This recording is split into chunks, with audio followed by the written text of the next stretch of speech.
So I think it's time to begin. Hello and welcome to WID's Global Disability and Disaster Town Hall, everyone. I'm Kat Zigmont. I'm WID's Director of Operations. As I said a moment ago, I'd like to announce that we are recording this meeting. It is also being streamed live on Facebook, on WID's Facebook page, which is facebook.com, World Institute on Disability, all one word. And I can go ahead and cut and paste that link into the chat right now in case anyone is interested. Okay. So for starters, as some of you have noticed, everybody has been muted. So I'm going to talk a little bit about how today will go. After we present our opening remarks to frame the disaster landscape for people with disabilities and disability-led organizations, in a very short while, we will open up the webinar to those of you who want to share your experience. If you'd like to speak, you can submit a request via the Zoom Q&A or chat features, which we are monitoring. Simply say, "I'd like to speak," to be added to the queue. We will also be monitoring the Facebook Live feed and can answer questions or relay short messages on people's behalf. If you are selected to speak, please begin by saying your name, where you're from, and the name of your organization. We want to try and learn from as many people as possible, so please try to keep your remarks to 2 to 3 minutes. To outline the issue you're raising and potential solutions. Ultimately, we want to learn what disability-led organizations need to continue their operations and meet the needs of people with disabilities in this COVID-19 pandemic, in other disasters you've experienced and other disasters sure to come. We also want to hear about your experiences in seeking and obtaining disaster relief funding for preparing for disasters and your operations during disasters, and your involvement in the community recovery. We understand, we want to understand what's working and what's not working.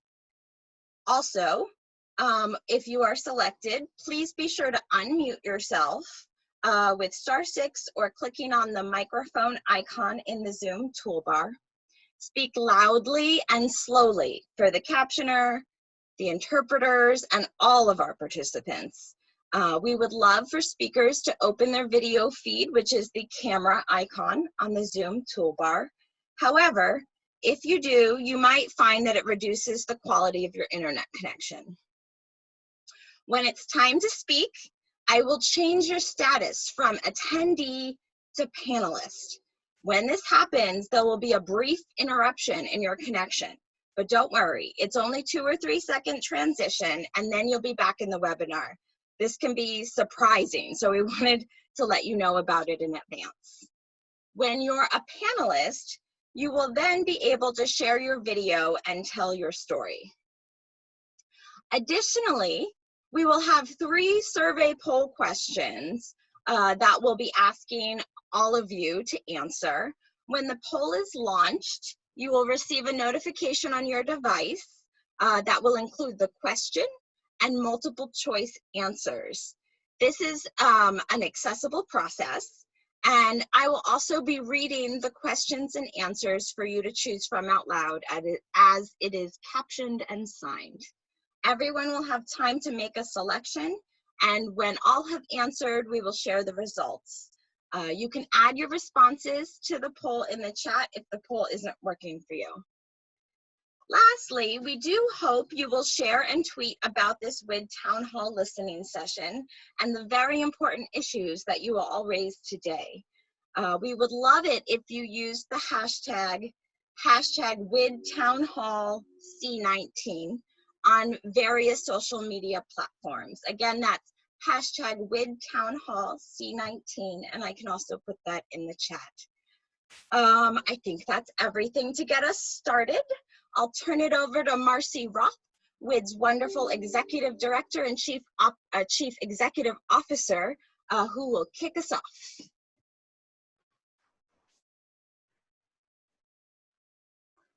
Hi, everybody. Thank you very much, Kat, and thanks to everybody who is joining us here. I'm Marcy Roth, and I am the Executive Director and Chief Executive Officer of the World Institute on Disability.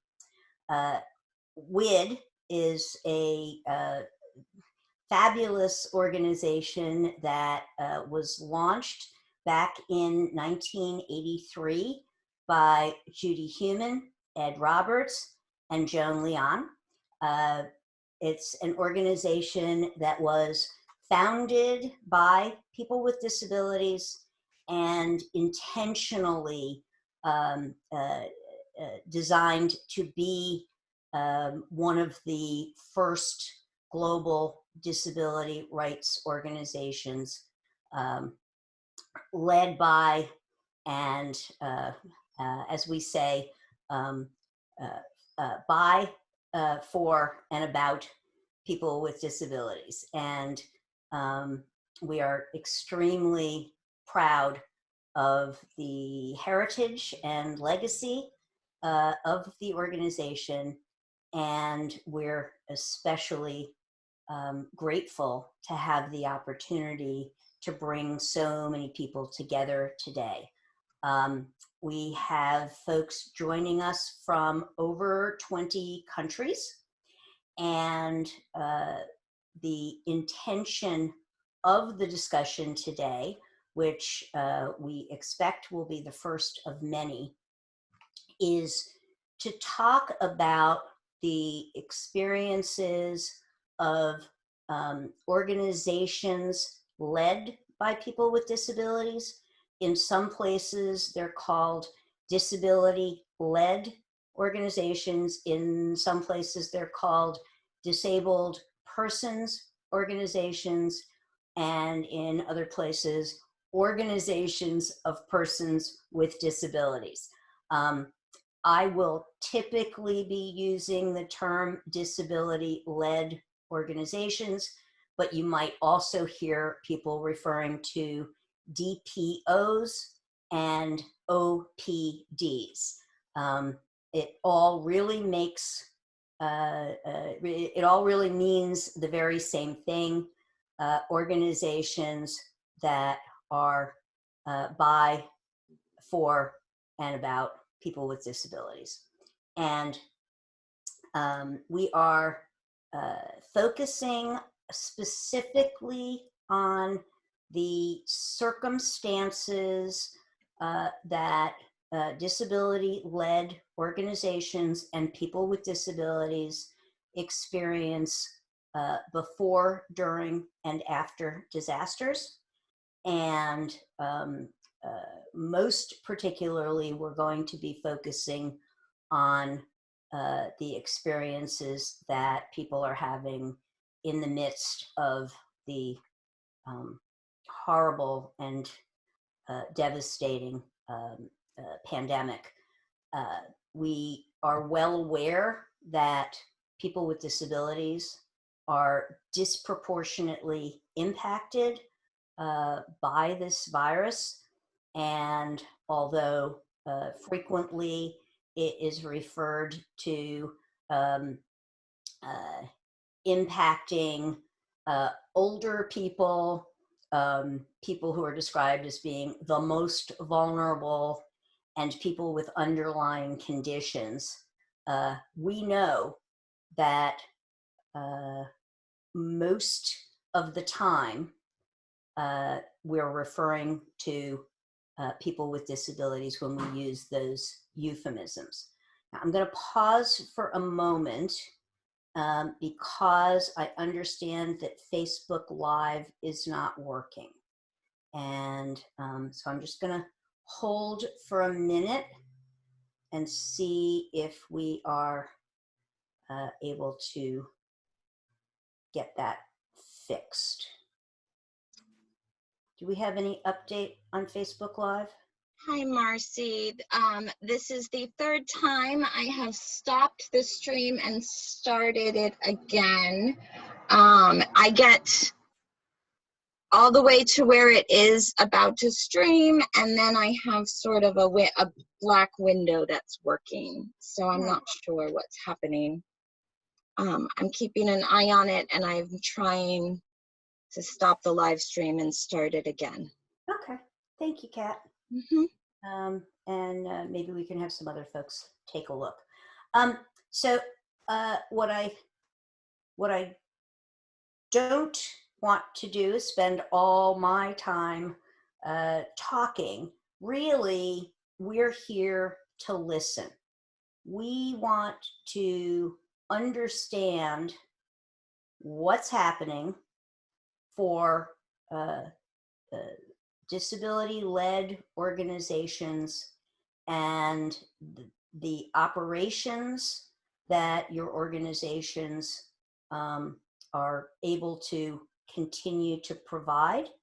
We're very concerned about what's happening for people with disabilities who, for whom the current circumstances have had a devastating impact on their, every aspect of their lives. And so we're also particularly interested in hearing about the experiences that disabled persons organizations are having in accessing rapid response funding, and the experiences that you're having in being able to participate in the larger humanitarian relief initiatives. So I am joined by some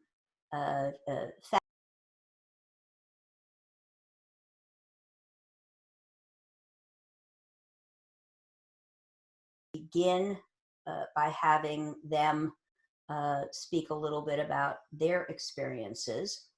And we are joined by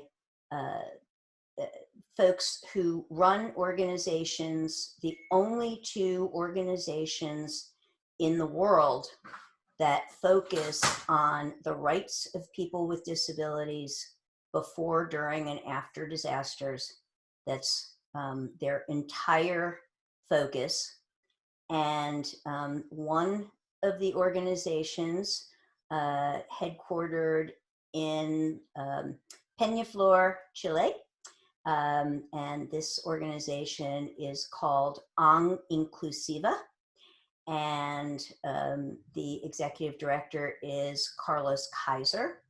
And the other organization I know quite intimately, the Partnership for Inclusive Disaster Strategies.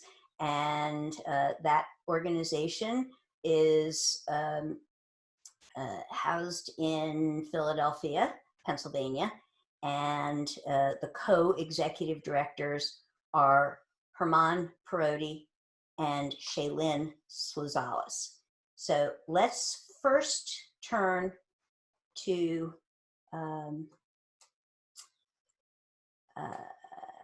Kat before we have either of them speak. Kat is going to lead us through a poll. This will be our first poll of the day.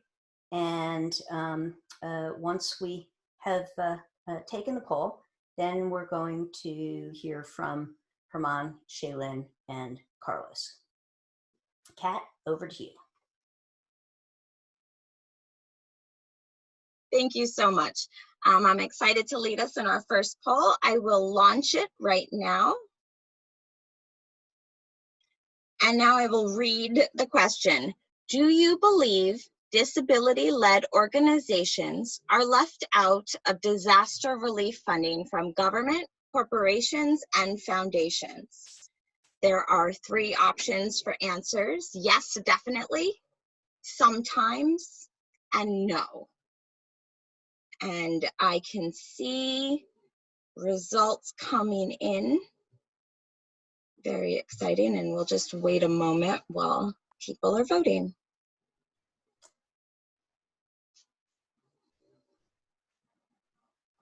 All right. Let's see. Well, look at that. The voting has slowed down. Marcy, it does look like the majority of folks have answered. So I will go ahead and end the poll and share the results with everybody. Sure, Kat. So Go ahead. Yeah. So it looks like most people voted yes, definitely at 64%. 37% said sometimes, and 0 said no. I think this information is incredibly telling. And I'll throw it back to you, Marcy. Thank you, and wow. Yes, that is very telling. So, oh, I need to start my video. Here we go. Okay. So extremely helpful, and that, as Kat said, should help us moving forward to have an understanding that, you know, in a group of close to 200 people, no one found that the current funding process for disability-led organizations was adequate. So now we're going to, as I had promised, hear from Carlos Kaiser from Inclusiva. And Carlos is a dear friend and colleague who has been making his mark globally for many, many, many years. And so, Carlos, I'm going to turn over to you. I know people will be interested to hear your experience.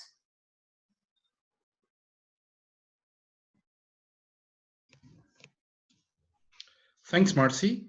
I would like to say that it's an incredible honor to me to speak to people here.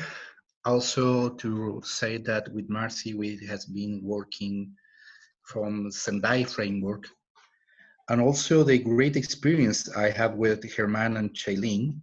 They're two leaders, people that put actions, not just words. And we need this facta non verba. I mean, to work, not just to speak. Our experience as Inclusiva, we are a Chilean NGO, is that we are working in multiple level fronts. For instance, we are working with local governments in Chile because they are, how can I say it?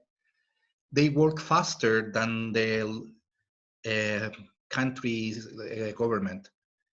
You know that they are faster than the central government because they are in contact with people. They know what's happening here. So we are working with them in protocols, systems to deliver food, humanitarian help, also for people to get access to all the implements they need to face the pandemic. We are not the ones giving them the boxes, humanitarian boxes, you know, kits to distribute to people. We are just saying that the way they can work, and we are funding resources together. We have some little funding from private sector. We have some findings from volunteers, and also raised some funds from people that just donate. Regular people, you know.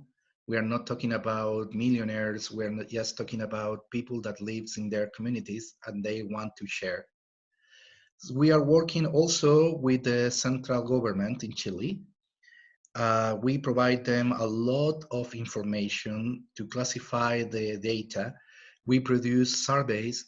We produce interviews with people. We have made an exercise to work with the community-based organizations of people with disabilities.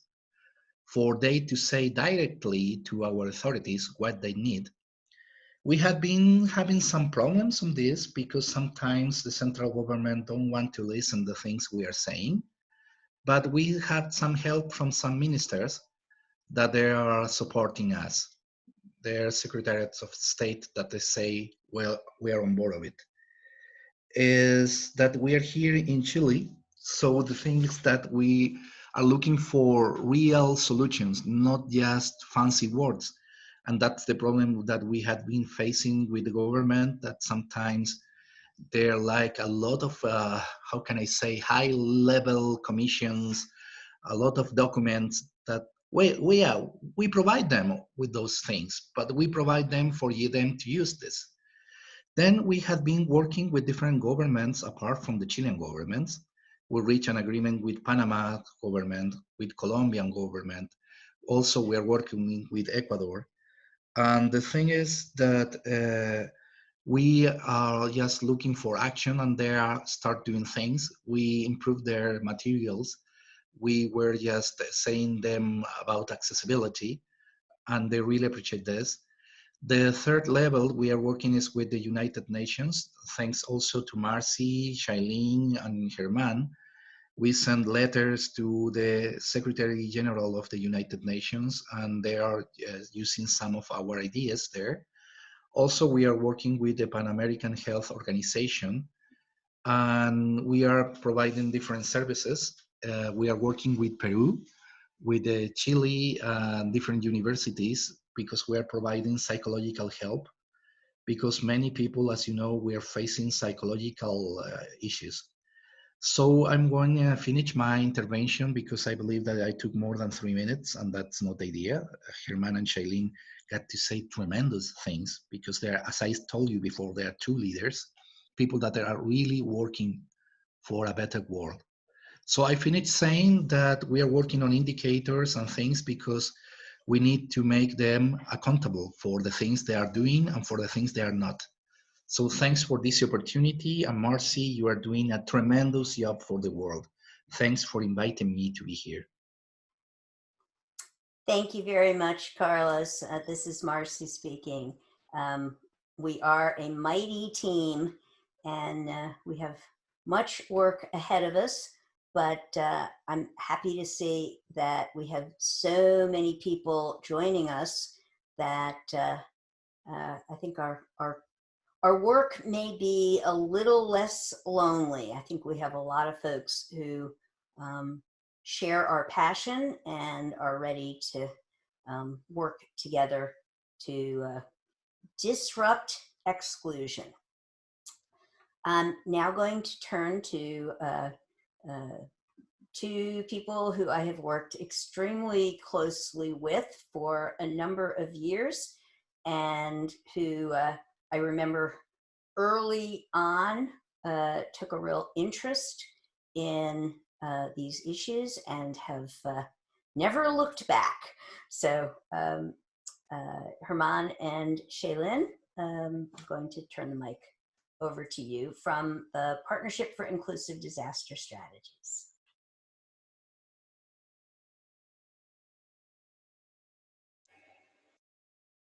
This is Shailene, and thank you, Marcy.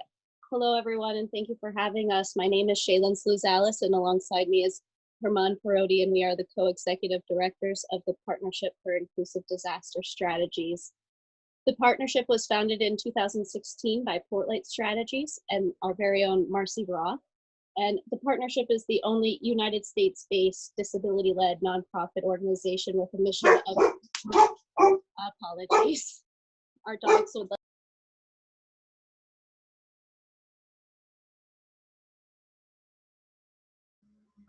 I'm sure that Shailene will be back in a moment. This is Shailene, so sorry. Sorry about that. This is Shailene. So as I was saying, the partnership is the only United States-based disability-led nonprofit with a mission of equal access to emergency and disaster programs and services before, during, and after disasters for people with disabilities, older adults, and people with access and functional needs. And we're able to achieve our mission through our unwavering support for local disability organizations, community engagement, organizing, and leadership development, advocacy and public policy, training and technical assistance, research and education, and disability-led disaster response and community resilience. As Marcy was alluding to, when Herman and I got involved with this area of disability rights was through Portlight's deployment of us to Puerto Rico after Hurricane Maria, being one of the first disability-led disaster response first responders. We are the nation's experts on disability rights, accessibility, and inclusion throughout all phases of disaster operations and emergencies. And our members represent disability orgs and their affiliates in every congressional district in the country and virtually every US community. So we are the boots and wheels on the ground response, community resilience and capacity builders, and disability rights experts before, during, and after disasters. This is Herman. As in every disaster, this pandemic has become a disaster due to the lack of all of our governments properly including us in the planning process ahead of time. Again and again, this has resulted in now worldwide, we can safely say that 60% of the deaths are coming from long-term congregate settings. It's across the states and it's across the globe. The reason for this is because people with disabilities are not included in the preparation for emergency management, public health emergency planning, and truly the safety nets that our governments have created have been for us and not with us. We stand strongly on the legacy of our founders across generations. Nothing about us without us is our prime and focus. In the United States, we have been having daily calls since February 28th. We have done calls to actions to the White House task forces. We have made numerous attempts to reach the federal government to little avail. Individuals in the CDC, HHS, and some in FEMA actually have come and given their personal piece, but as the decision makers, little voice. Congress, again, it seems to be focusing on workers and very little on persons with disabilities.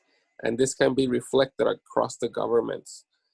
We will continue to expand on a resource list that you can find on our website, disasterstrategies.org, and reach out to us at DART, D-A-R-T, at disasterstrategies.org to get more involved. But I have to say, the nursing home industries, the status quo's powers that be are the ones putting in the monies to the decision makers, and DPOs, civil society, we're spending all our time and energy on operations to achieve the best we can for our people. But we need more. We need those with the deep pockets to look at the good work coming out of organizations like ONG Inclusiva, with the partnership, and so many more, to please expand our capacity so we can do more. Thank you, WIT, for putting this on today. Thank you very much, Herman. Thank you very much, Shaylin. I think the work that you all are doing and your singular focus on disability and disaster really keeps us all moving in the same direction. And the World Institute on Disability is really fortunate to have both of your organizations working so hard to try and change things. And we're glad to be working together moving forward. In a few minutes, we are going to open up to participants who would be interested in speaking about your experiences as a disability-led organization. But before we do that, I think we are ready for our second poll. And I'm going to turn to Kat. Hi, thanks, Marcy. All right, poll number 2. Let's get to it. I will launch it now. So this poll reads, during this COVID-19 pandemic, do disability-led organizations have what they need to serve their local communities? And the answers are the same as last time. Yes, definitely, sometimes, and no. And I can see participants answering right now. I'll give everyone a few minutes, or a minute.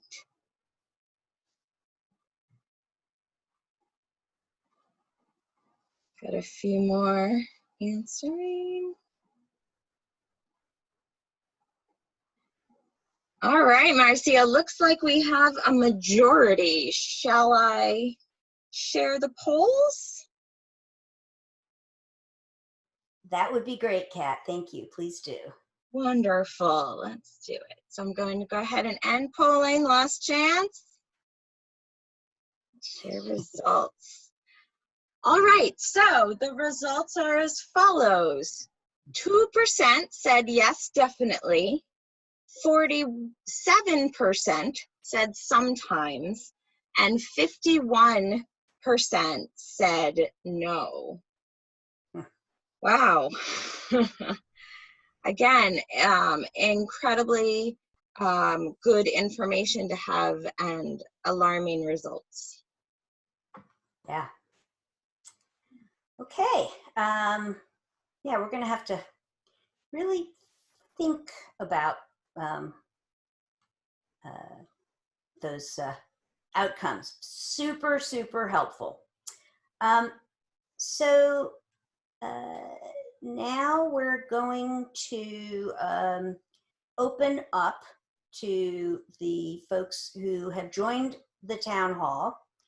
And I know that we have our first speaker all ready to go. I think we have a number of speakers who have asked to be included. For those of you who haven't yet requested to speak, please do so either in the Q&A or in the chat. Unfortunately, Facebook is misbehaving, so we're not successfully streaming to Facebook. However, we are recording, as you all know, and so the folks who were hoping to join us on Facebook will be able to view the town hall later on. And as soon as we have the captioning cleaned up and applied with the right timing, we'll be posting this on YouTube. So we're going to first turn to Dulal, and if we could cue Dulal to speak, that would be great. Dulal Sadr. Hi, Marcia. Marcy, thank you very much for giving me opportunity to participate this very important, meeting and timely you organize it. I appreciate for that. So my name is Abdul Sattar Dulal. I am the Executive Director of a National Disabled People's Organization. It called short name BPKS and full name Bangladesh Pratibandhi Kullan Samiti. So it's a disabled people's organization, national organization. We have a 2,000 grassroots organization, and about 60% of the country we covered by this organization in country to promote their rights and development of disabled people of Bangladesh. And we have a historical engagement from international to grassroots level. So in regards of the COVID-19, and this is a big, I want to say that the big damage for our people with disabilities, those who is developed by last 20-25 years time, especially their employment, their economic development, those who are engaged in the, like a grocery shop, like a farming, they're doing like this types of business, and they marry a, establish a family, have a children. So, and in our organization, within our network, 21,000 family that lead by disabled people's income, and they most of their income is now is damaged because they are based on the daily income basis. They are so this is a big disaster. I want to say that. So, and this and they also, this affect not only damage their business, this affect also the, the some of the disabled people, they sell their basic properties, they have a small properties, even they sell that properties. And some of the disabled leaders tell me that their children is losing the weight even because of the lack of the food, basic food and basic needs and basic, some urgency that they don't have in this time. So that is, I think, what I see that is a big, problem for, and because, and also due to the types of disability, our condition. I myself is a wheelchair users. The way of relief program is continued in country. We are not able to reach into the place to, and sometimes it is a very crowd, to participate there and to collect the relief items. It's very challenging. And for a wheelchair, for a blind person, for a hearing with disability, they are not able to, know. There is information is not available for them. And so these are, the major, I think, is a big gap. And we are DPOs, and DPOs is, UNCRPD article number 32 is advised to the all donors to ensure that DPOs should be a key partner of the development partner donors. So, and most of the development partner, including United Nations, is ignore our partnership in their signing agreement with the other partners, including the government. So that is, I see this big problem that United Nations, I mean the UNCRPD article 32 is not implemented properly. So that is one of the gap, I think, is if that implemented. So the DPI, I mean DPOs and organization like you and an organization like us have the access to build our capacity to be strengthened, and so that we are able to address these types of crises. And government and these many in this crisis, most of the people busy for non-disabled people, and even civil society organization is disappear. Humanitarian organization is disappear in my country, what I see. And even organization who is called donor, they also not, them I don't see the inaction to support in this, especially in this crisis time. So what I see that, we need so much to, to address the income, the daily income level we need to restore for disabled people in country, and especially in the grassroots level, so that disabled people are rehabilitate, to restart their business, to to survive. So that is what I see is a big need in the, as you understand that it is also diffuse is very important for not just advocacy. I want to see this, we act as a development organization, human rights organization, holistic development organization. So that I think I want to say that is very important to be partnered with any development partner in this regard in future.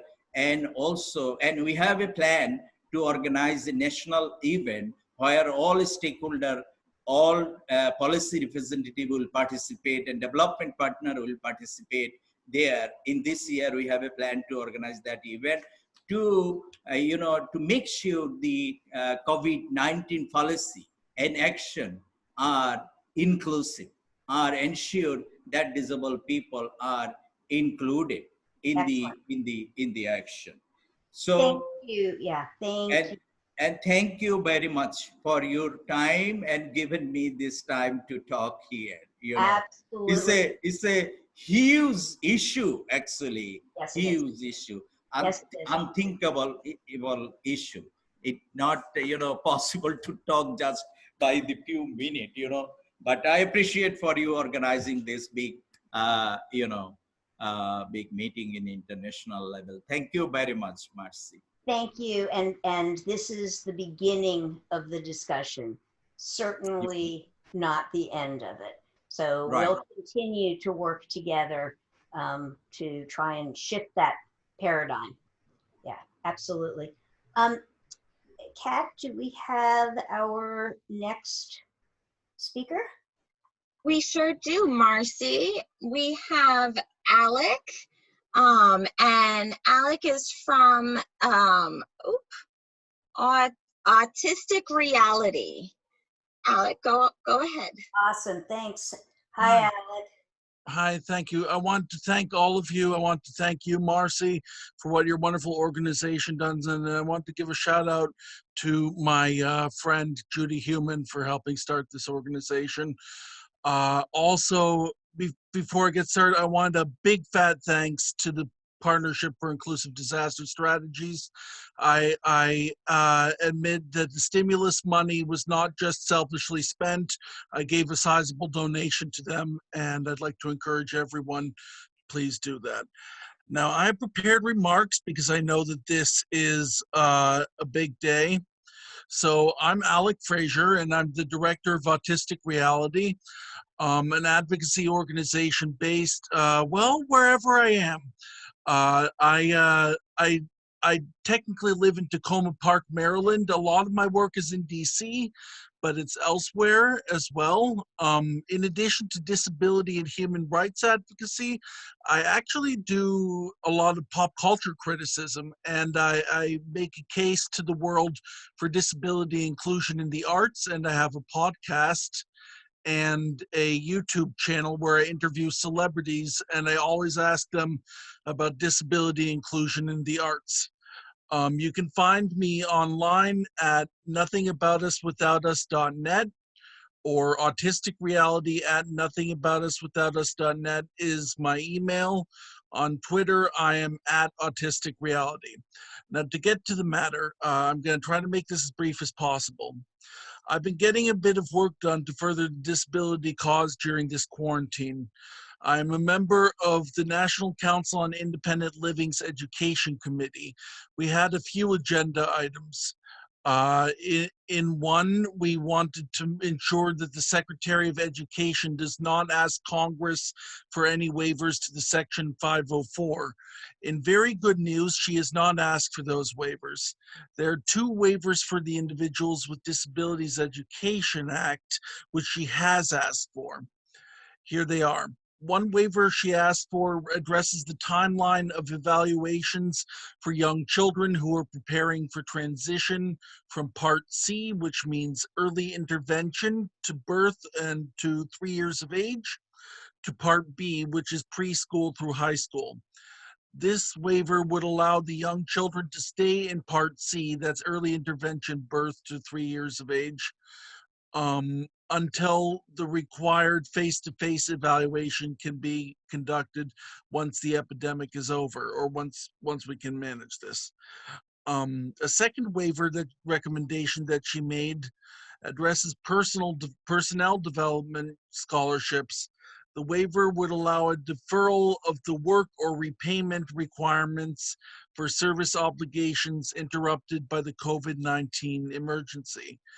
Those are the only two waivers that the Department of Education has asked Congress for, considering that this administration's education department has systematically tried to dismantle public education. This is actually very good news.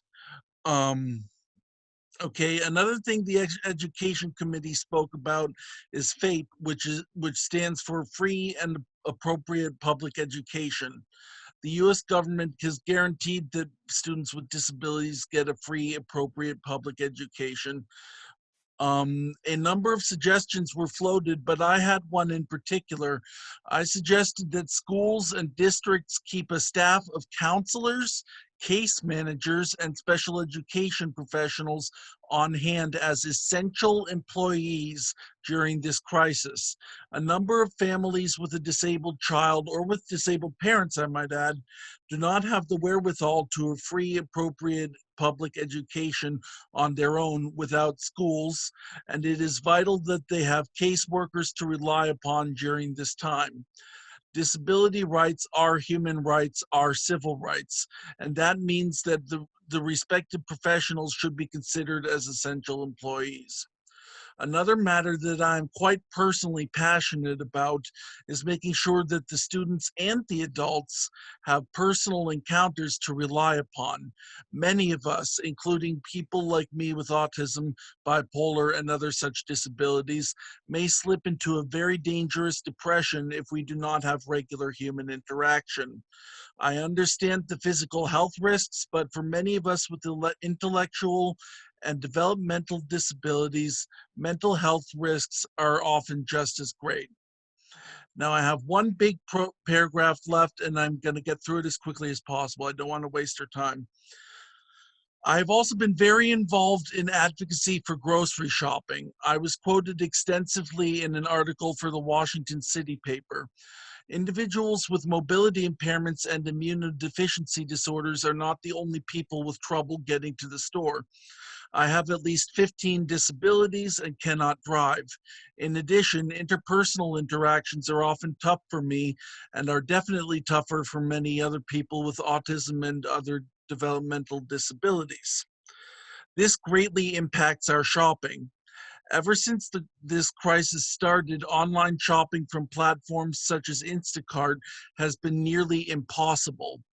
In the article, I suggest that such platforms allow an option to recognize one's disability, giving us a great deal of priority in shopping. In addition, I am aware that Instacart and other platforms are finally allowing new options for added flexibility in delivery. For example, Instacart normally has you schedule a delivery, which since this crisis started, could be over a week in advance. Now, however, they are allowing you the soonest available slot, which is especially good for the inevitable pre-scheduled slots that clear up. The food stamp amount has been temporarily more than doubled from the baseline for March and April. However, people on food stamps cannot currently pay for online grocery orders with food stamps. Advocacy organizations are working with many state governments to override that, as that portion of food stamp legislation is a state issue, not often federal. Much of this legislation currently precludes people from using their allotment on online grocery orders. And once again, you can find me on facebook.com/autisticreality. You can find me at www.nothingaboutuswithoutus.net. And my email address is nice and long. It is autisticreality@nothingaboutuswithoutus.net. And on Twitter, I am at Autistic Reality.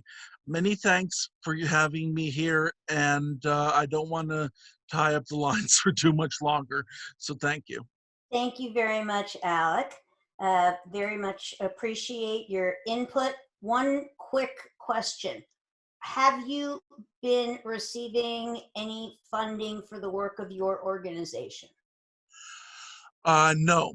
And actually, when you said that you had that poll question, our organizations, disability-led organizations, are they suffering under this crisis? I said sometimes, because I can do what I need often by taking a phone call, attending a meeting like this via Zoom or something like that, or going into the district and making nice with some faces and building business. I recognize, however, that a lot of people require a lot more. And to tell the truth, if I myself had funding, had a steady source of funding, that would really increase my reach and my range. Thank you, Alec. Appreciate Sure. it. Kat, I think we have someone else up next. Oh, I think maybe our next speaker had to leave. Who's up next, please? Yeah, Helen Walsh will be speaking next. I just promoted her to panelist. Very good. Hi, Helen, are Helen. you there? There you are. Wonderful.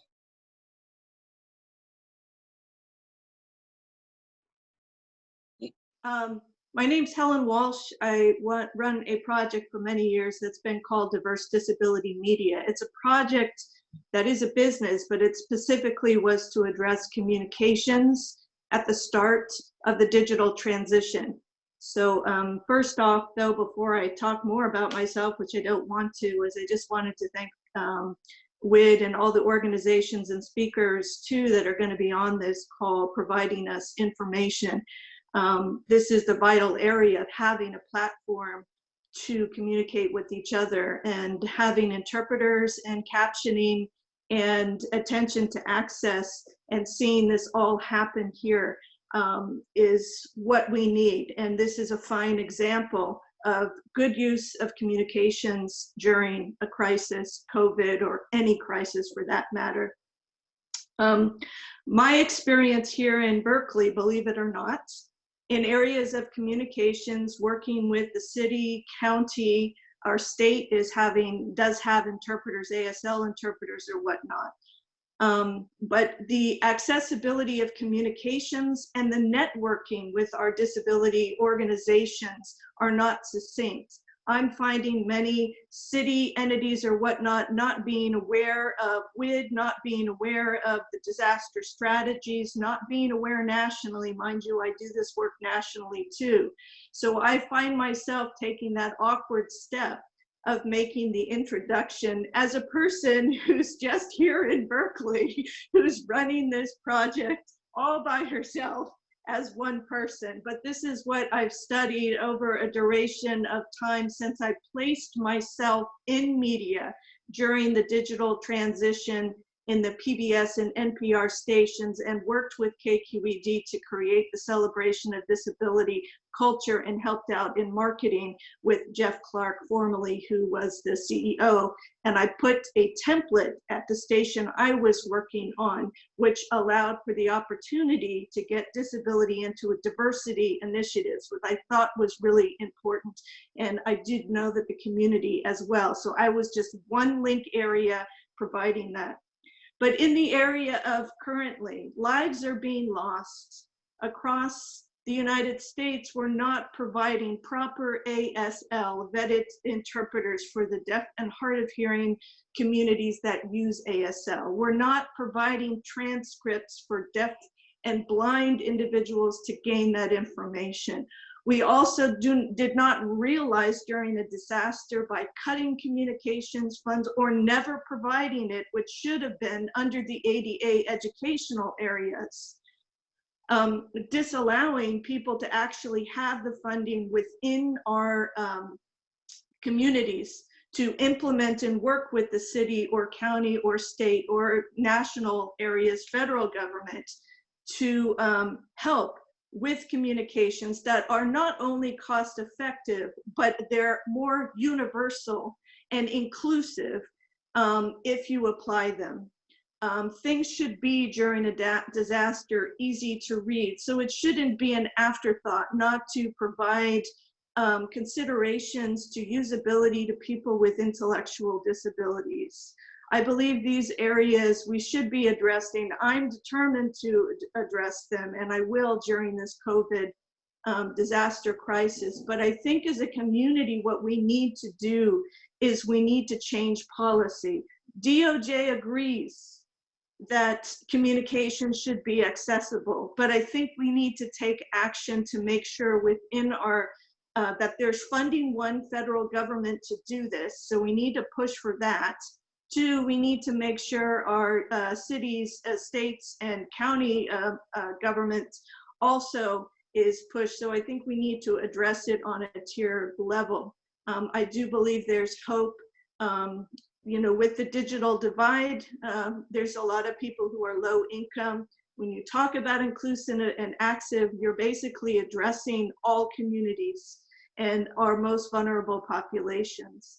That includes senior citizens, people in low income housing, and our unhoused.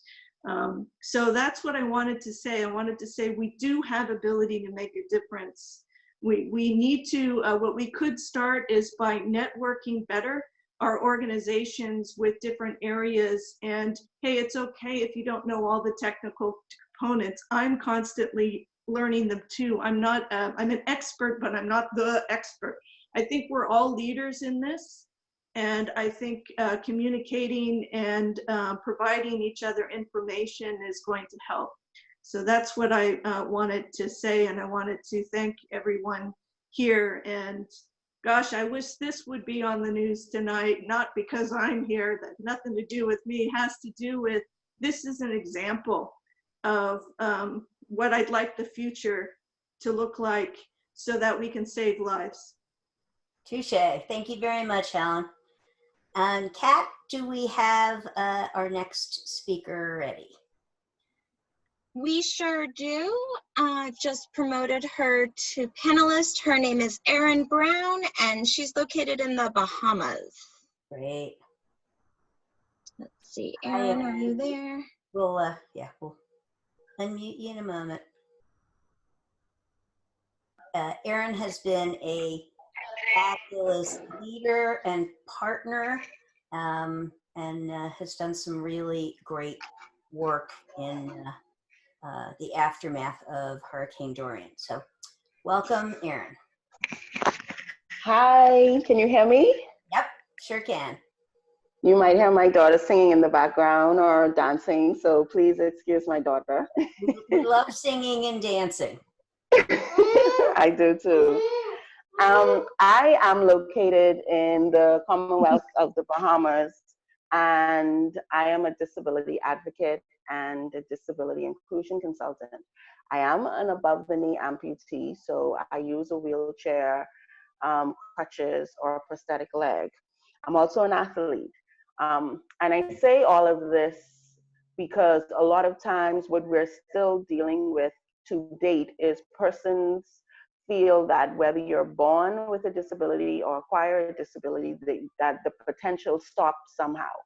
But what I will agree with is having a disability removes your access and inclusion for a lot of things in our current structure of our society. And pre-COVID-19 here in the Bahamas, we weren't really doing well with making sure that we have things like inclusive education, access to healthcare, access to different protocols or emergency preparedness and planning. But we also, our policies, we do have a Disability Act, which had started in 2014, but even the act itself doesn't have adjustment orders, doesn't have any details or structures that you can hold on to talk about compliance and access. So COVID-19 for us in the Commonwealth of the Bahamas is definitely become the equalizer, because now everybody is affected. Whether you have a disability or not, you're affected.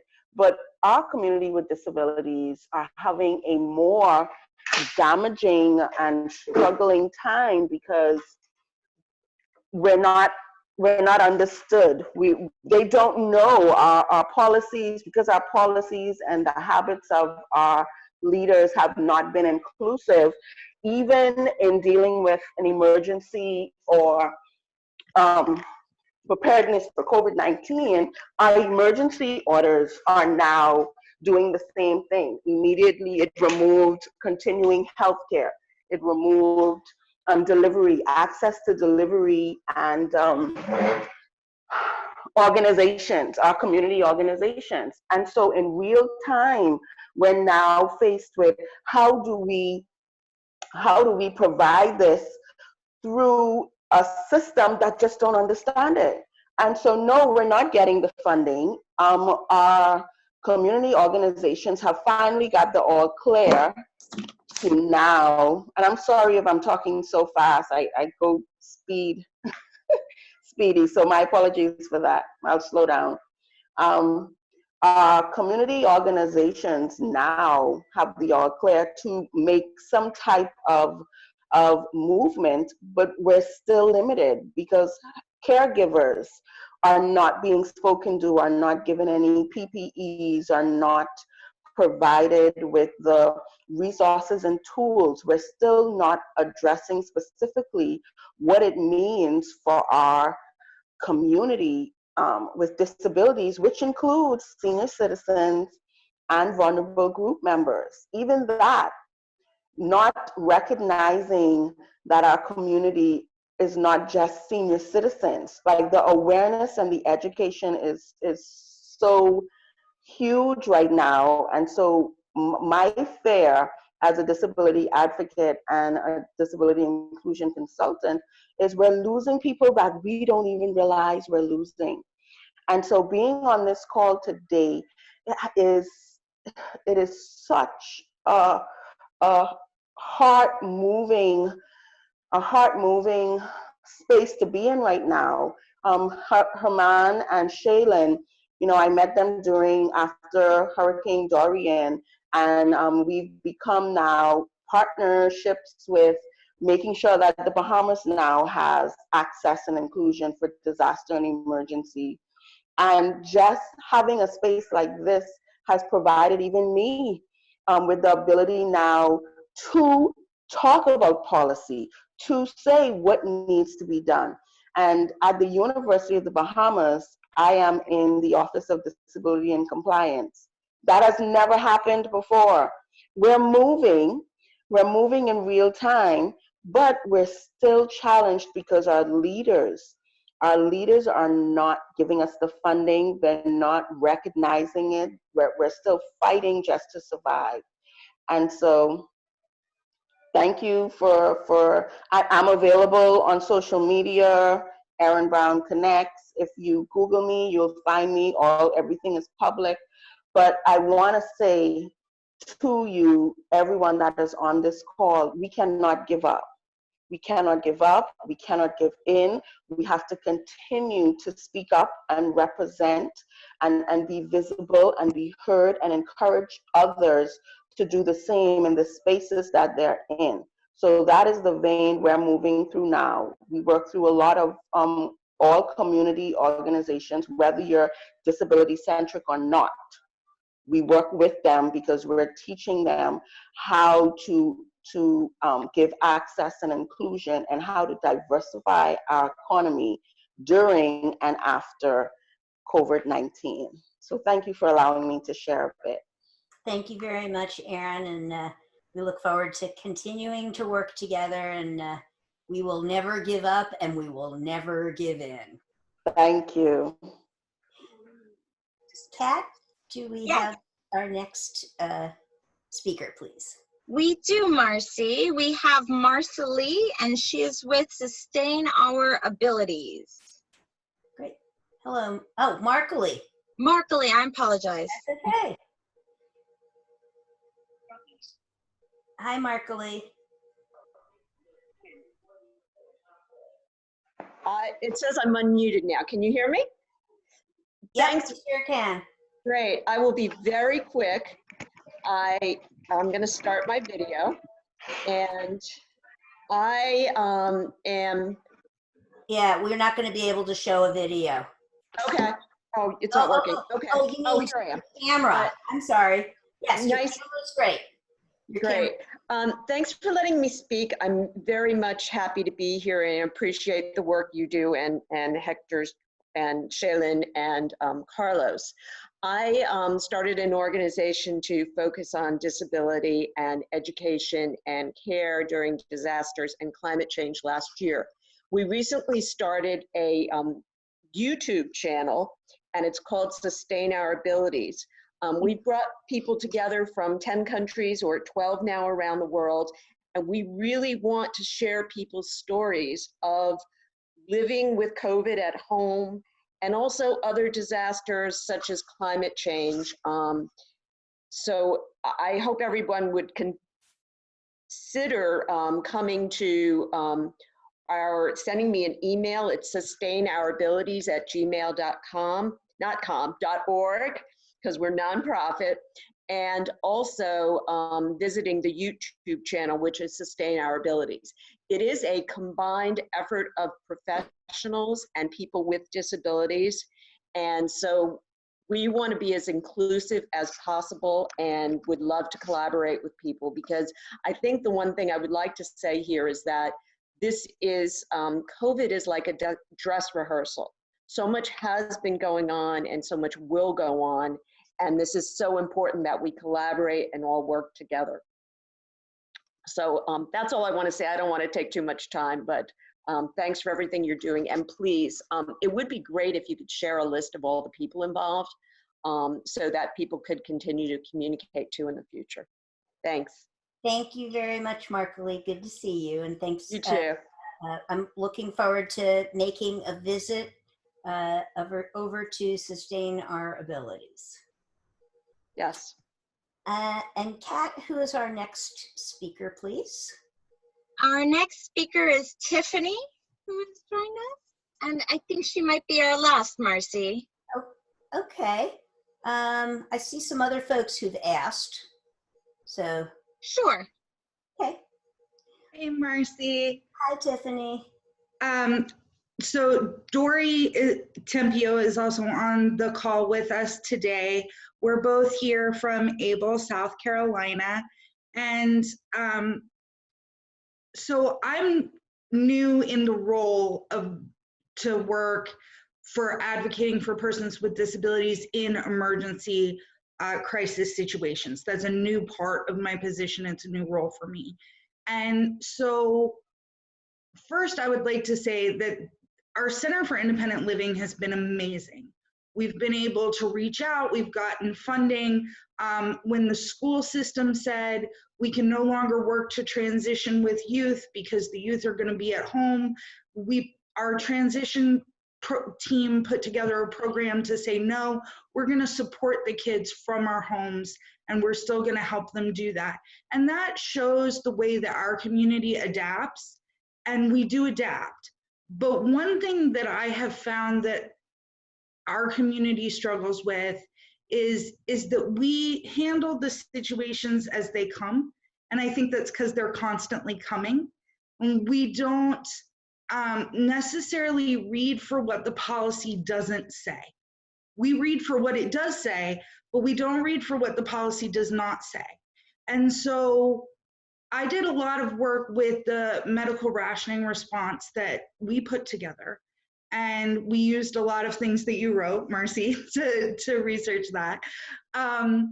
But what we realized when we were working with our local government agency was that they didn't have a policy that said that they would participate in medical rationing, but they refused to release a policy that said that they wouldn't either. And that's been what's been going on in a lot of states right now. So when we go back, when we have the opportunity to go back, one of the lessons that we need to look for is to make sure that things are clear when it says what they will do, but also what they won't do, and make sure that we read for what things don't say as much as what they do say. So that was just something that's been kind of on my heart since I've started this work. Thank you very much, Tiffany. Appreciate you sharing that, and glad you're at Able, South Carolina, and you all keep doing great work. So, thank you, Marcy, for all your support. Absolutely. Thanks for yours. Marcy, the next person in line is Hector. Hector, are you with us? Wonderful. Hector Del Val. Correct. Wonderful. And we'll wait a minute for Hector to, there we go. Hi, can you see me? We can hear you, but we can't yet see you. Okay. There you are. There I am. Hi. Thank you so much for this moment, just a brief moment.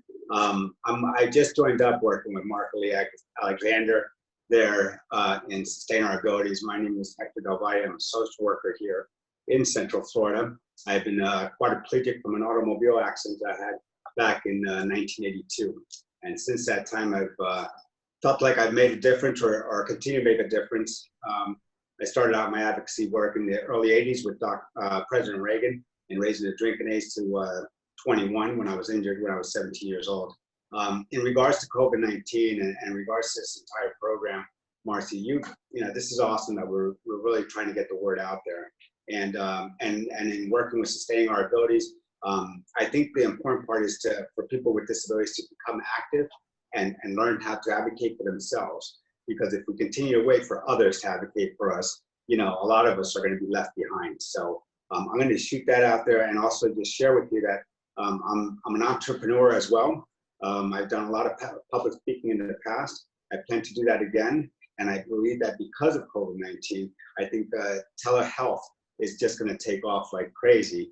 But the issue is now is to focus on those low income individuals that don't have even the capacity to even do what we're doing today, that do not have a tablet, that do not even have a cell phone, and so forth. So I'm going to be working really hard this year, not only with Dr. Alexander, but also with what we've done here in Central Florida. We put together a Zoom video chats in the last 30 days. We're actually finishing up our last week now.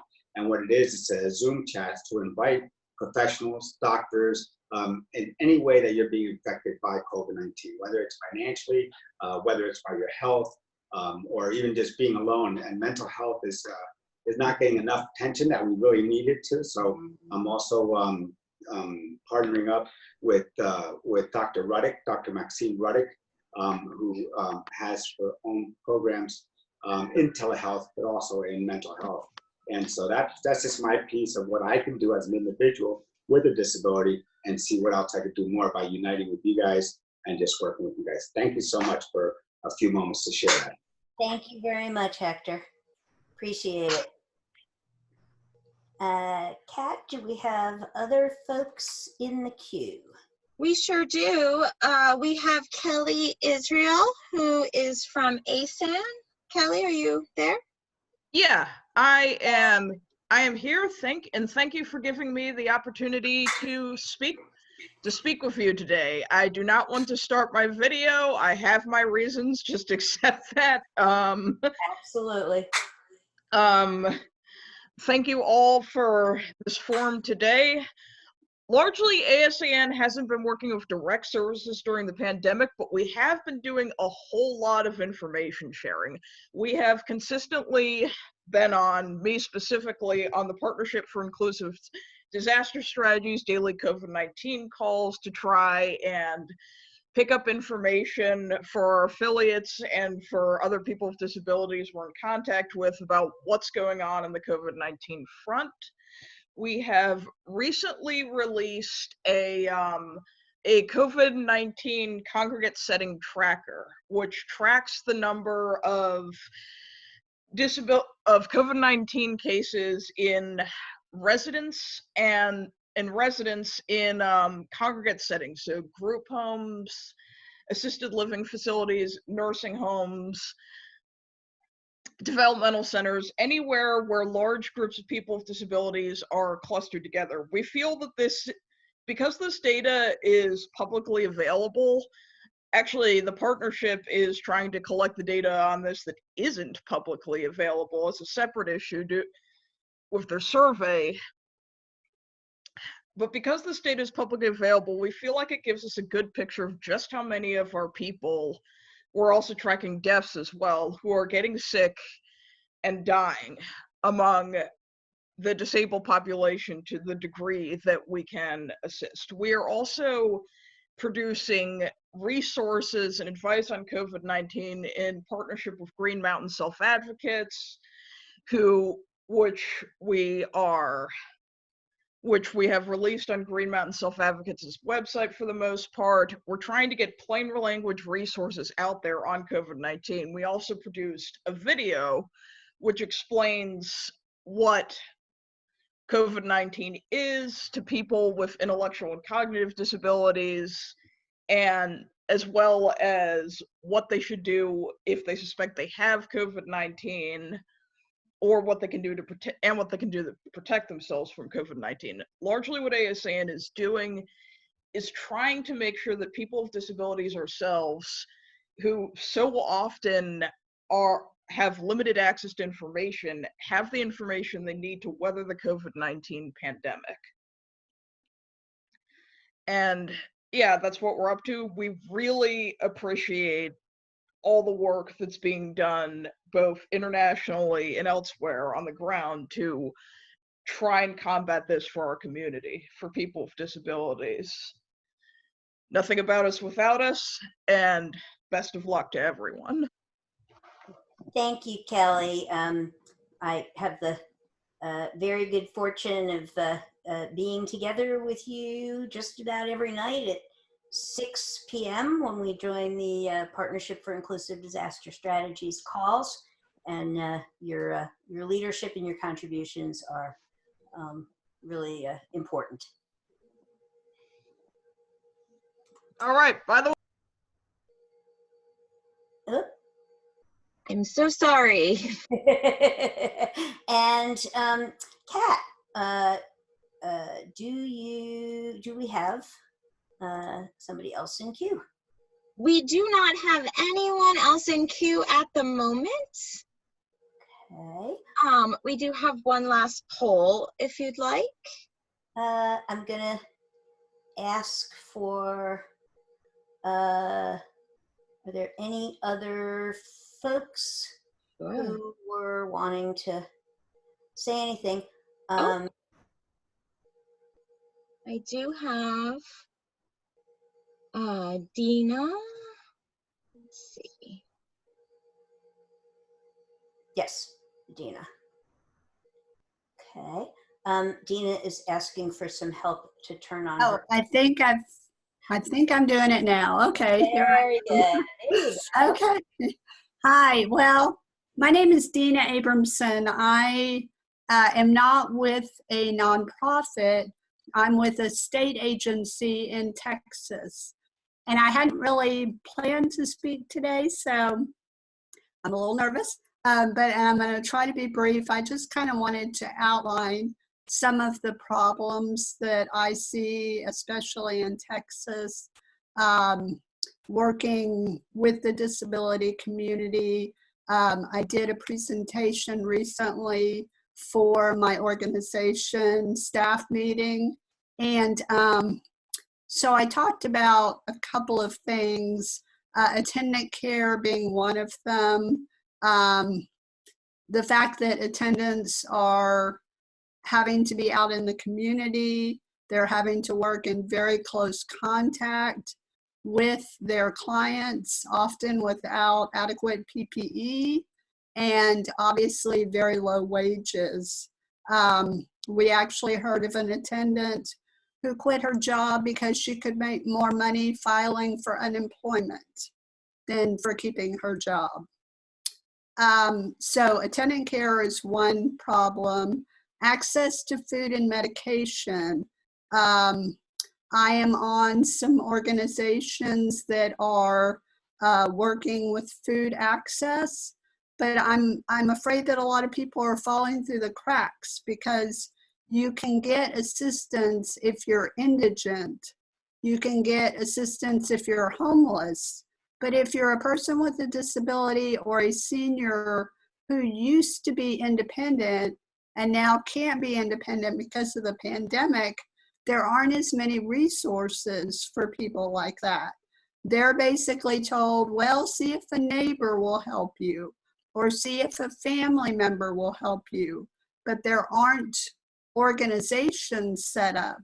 And one of the things that's just baffling to me is that there's so much emergency planning. And now that we actually have an emergency, where are the organizations set up to help people with disabilities? It's now 6-7 weeks into the pandemic, and people are finally starting to say, oh, well, some people with disabilities don't have transportation to go to pick up food. Like there's the Central Texas Food Bank. There's food banks that are providing food, but you have to drive up to it. And if you don't have transportation, you don't have a car, how are you going to get to these places that are giving out food? Another big problem is virus testing. In Texas and probably other states, a lot of the virus testing is drive-through. You drive up, they swab your nose. If you don't have transportation, you're not going to be able to get a COVID-19 test, especially if you're having symptoms, because no public transportation is going to take you to get a virus test. And then let me see if there was one other. So access to food and medication, attendant care, transportation, and then somebody else touched on the very important topic of mental health and social isolation, which I think, you know, social isolation was already a problem for many people with disabilities and seniors. And now it's an even bigger problem now that we have to stay home. And I'm going to be meeting with some people locally in about a half an hour to discuss the fact that Texas and many other states are reopening. And that's going to create a whole new set of problems, because that's going to increase the amount of infection. Texas is like at the bottom of testing. So this, as I'm telling everybody, this is not a sprint, this is a marathon. It's going to go on for a while, and I just am very concerned that a lot of the needs of people with disabilities are not being addressed. So I just kind of wanted to bring up some of that information. Dina, thank you very much. I think you raised many of the issues that we have as well been raising. And I give you lots of credit as a state employee in raising these issues. We really welcome the opportunity to work together on this, and as many of the other speakers have, you know, reinforced, 6 weeks out is too late. This is a continual problem, and one of the reasons that we've started this discussion is to surface the fact that we can't reinvent the wheel every time. There are organizations who can do great work, who are doing great work, who never seem to benefit from what I often refer to as the humanitarian industrial complex. Lots of money gets put out there, very little of it drips down to disability-led organizations. I think we have time for one last speaker, Kat, if we... We sure do. We have Melissa. There you go. Hi, Hey, Melissa. Marcy. Good to see you. Good to see you too. Hey, everybody. It's good to be back with the crew. I'm Melissa Ortez, and I was an independent activist for several years, and then I was appointed by President Trump to be the Commissioner of the Administration on Disability. Turns out I'm not an administrator, but I am an advocate, and I do know how to get things done. So I am working independently now and loving this. The White House has contacted me privately, and they are asking for the information that you guys are putting out.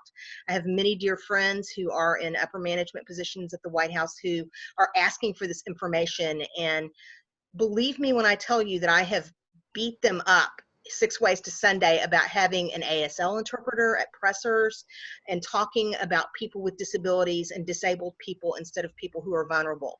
They've heard it all from me. So this helps me be able to give them something to say, hey, this is what the community wants.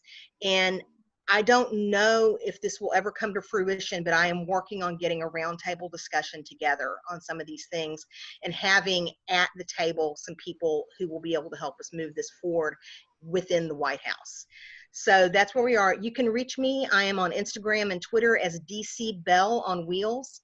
And I can't believe looking at the camera that I'm actually on this camera with no makeup on, but we will laugh at me later about that. It's BELLL, DCBELLL on Wheels, and that's Twitter, Instagram, and then my email account is mkortiz317@gmail.com. My first and middle initial with Ortiz 317@gmail.com, and I am really excited about working with all of you. One of the other things that's very much in my heart to do is to pull in the civic and faith-based communities. Those organizations are already in place. We have organizations in place to deal with things like this, but nobody's talking to each other. So I am hoping to start some of those discussions. And I'm proud, Marcy, of the work that you and Whit are doing. Quick shout out to my friend Loretta Harrington for always keeping me in the loop. And I am just excited to partner with you guys.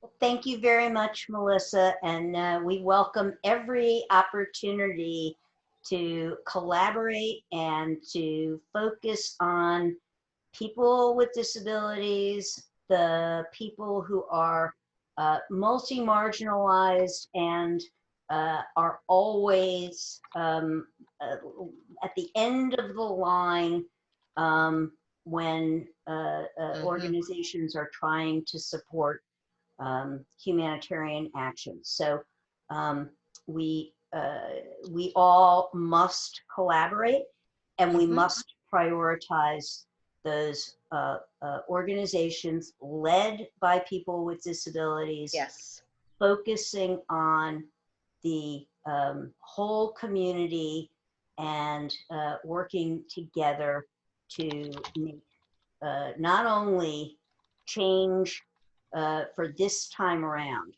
but working together to build a system that doesn't leave people without food, that doesn't leave people in congregate exactly, and institutional settings and without their ability to protect themselves. exactly. And I don't think that it's a lack of caring. I think it's a lack of understanding. And I think that we need to have these conversations when the temperature is low in the room, and have the conversations in such a way that everybody understands. And I think that there has been an issue lately of having conversations when everybody is upset. And this is terrifying, all this stuff that's going on. And I actually had to say to someone who I know is one of the smartest people I know, look, how would you feel if you were told that the durable medical equipment company was coming to your house to take your child's ventilator away? And the person said, well, I wouldn't allow that to happen to my child. And I said, honey, you don't have a choice when you have a contract. And well, that was eye-opening. Yeah, and I appreciate that. And bottom line, right now, as we speak, our people are dying in droves. Yes, yes, and that is not okay. That's right. So I'm now going to wrap us up. This has been an amazing discussion, and we are actually a couple of minutes over time. So I hope this was helpful. We're going to ask one more polling question, and this is an especially important final question. So without further ado, I'm going to ask Kat to bring up the final question. Yes. And while it's up, I will, Kat? There we go. It has been launched. The question is, would you find it useful to continue participating in discussions on disaster relief funding for disability-led organizations? We have two answers, yes and no. And I can see the results coming in. Give it a few minutes. And while Kat is waiting for the results, I want to thank everybody for joining us, for participating. We've had a huge number of participants, most of whom have stayed throughout. We had folks from, I think, 21 different countries. And we certainly have our work cut out for us. What you can expect from here, we will be posting today's town hall meeting on our website and on YouTube. It will be captioned. We will continue to dialogue with everyone. We'll be, depending on the outcome of the final poll, we may do this again real soon. Thanks to everybody for your contributions. Thanks to our interpreters, thanks to our captioner, and a wonderful, wonderful WID team. We anticipate that our continued focus on disrupting exclusion and accelerating radical inclusion is something that folks might join us and get excited about. Kat, do we have our results? We sure do. I will go ahead and end the polling, but we have a 96% yes and 4% no. So it looks like the overarching majority thinks we need to have a lot more conversations about this. Fabulous. Yes. Well, then count on the fact that this is just the beginning. Thank you all very much. And more importantly than talk, this is the beginning of action. Talk is not enough. Be safe, be well, and never give up, never give in. Thank you, everybody. Have a good day.